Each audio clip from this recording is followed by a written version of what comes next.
Purcell's genius as a composer for the stage was hampered Guys, by there what are we being gonna no do for public this opera music in theory London during his presentation? lifetime. I don't know, Most Emily. of What his are we theater gonna music do? consists I don't simply of know, Carson. instrumental What do music you want to and songs do? I don't know, interpolated but with what our spoken composers drama. do. Though occasionally there were opportunities for more extended musical scenes, his contribution. Johann Sebastian Francois Couperin. Handel. Handel composed many oratorios in his entire life, most famously known as Messiah Oratorio, featuring the life of Jesus Christ from when he was born. Purcell. We're gonna Hallelujah, hallelujah, hallelujah, hallelujah, hallelujah, Couperin.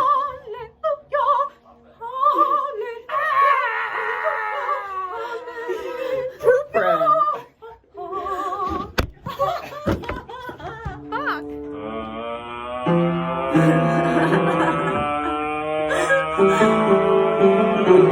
Johann Sebastian Bach, who was born the 31st of March, 1685, and died July 28, 1715, was a German composer and musician of the Baroque period. He is known for instrumental compositions such as Brandenburg concertos and Goldberg variations. And for vocal music such as the St. Matthew Passion and the Mass in B minor and the Mass in B minor. Since the 19th century, Bach revival, he has generally been regarded as the greatest composers of all time. Turn to the side. I'm not done. Throughout the 18th century, Bach was primarily valued as organist, while his keyboard music was such as well-tempered clavier like Ian Cavallari. He was appreciated for his didactic qualities. The 19th century saw the publication of some major Bach biographies, and by the end of all his known music has been printed. From an early age, Bach studied work in his musical contemporaries of the Baroque period and those of prior generations. Those influences were reflected in his music. Like his contemporaries, who plays Handel? Who's Handel? Me! Handel. Is anyone Telemann? No. Is anyone Vivaldi? I was. Okay. Vivaldi. Bach composed concertos.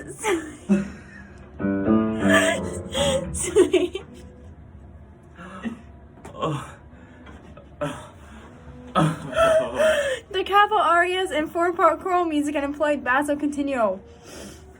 Bach's music was harmonically more innovative than his peer composers. Employing surprisingly dissonant chords and progressions, often with extensive exploration of harmonic possibilities. One piece. Yeah.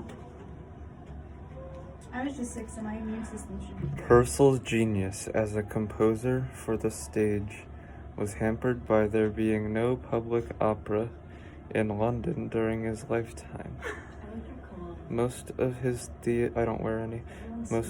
musical theater consists simply of instrumental music and songs interpolated into spoken drama, though occasionally there were opportunities for more extended musical scenes. His contribution to the stage was in fact modest until 1689, when he wrote Dido and Aeneas for performance at a girls' school in Chelsea. This work achieves a high degree of dramatic intensity within a narrow framework. From that time until his death, he was constantly employed in writing music for the public theaters. These productions included that some gave scope for more than merely incidental music, notably for Diocletian, adapted by Thomas Betterton, King Arthur, by John Dryden, designed from the first as an interpretation for music. Music, am I right?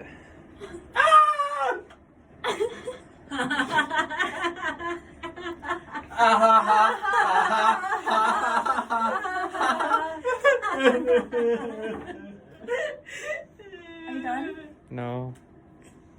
Look, it's I'm gonna hurt her. Are you done? No! Keep What? going. We've got like Charlie. we have 10 minutes.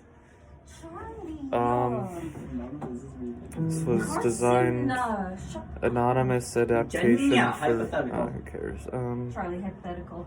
This is Jenna? Jenna? Oh no. That's just Miss C. The tendency to identify himself still more closely with the Italian style is very noticeable in the later dramatic works, and often demands considerable agility from the soloists.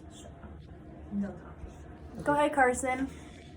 Francois Couperin, also known as Couperin the Great, because you know he had a family full of composers, but they don't matter. When he was 10, his dad died. How sad is that, guys? I'm crying. Well, I scheduled a mental breakdown over that fact alone for Saturday evening at 10 p.m. me too. Oh well, well, in 1717, he became a court organist and composer. And yeah, he had multiple colleagues that also had the same thing, and some of his family also did the same thing. Moving on, he's inspired by the composer I introduced last week, Corelli. And he introduced Corelli's trio sonata form to France. That's intriguing. Well, he blended Italian and French styles of music, which is pretty cool. Take a knife. He wrote a book called The Art of Harpsichord Playing, which influenced Bach, which I believe was Emily. That was Emily. So Emily, I inspired you and you didn't even give me credit? Ah! I'm sad now.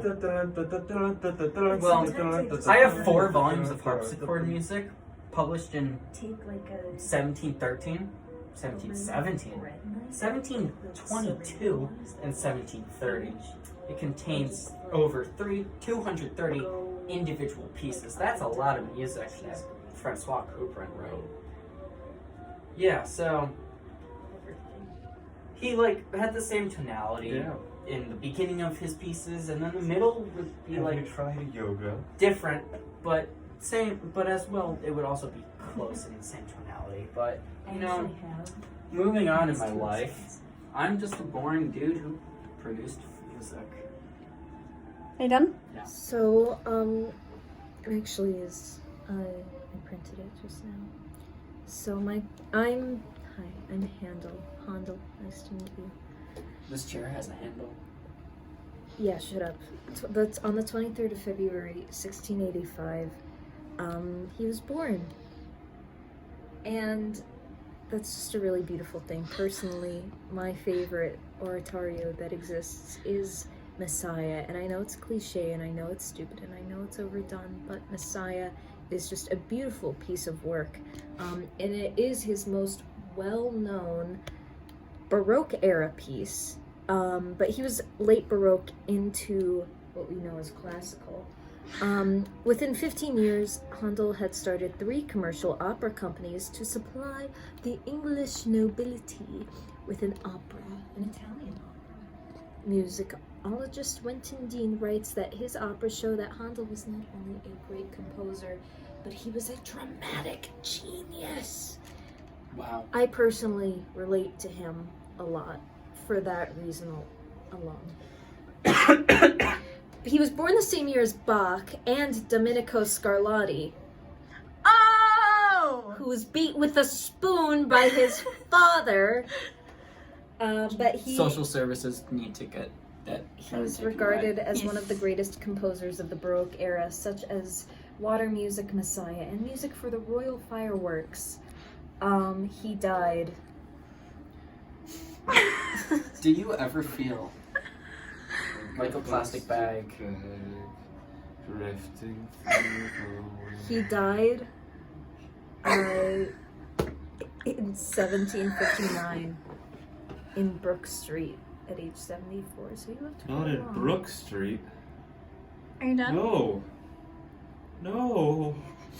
He never married. He was an incel. Lame. He was very private. Are you done? A loser. Yeah, I'm done. I hate him. Just on the night, On the 4th of July, baby, you're a firework. Come on, show 'em what you're worth. Make 'em go, oh, as you as shoot you shoot across the sky. To be honest with you, Zoe. Jenna, hypothetical. You're here, and we love you. To build off of Zoe's hypothetical, imagine if you were here and were actually a part of this damn video. Jenna, we love you. Imagine if you loved us, Jenna. We know you don't. I stole tortellini.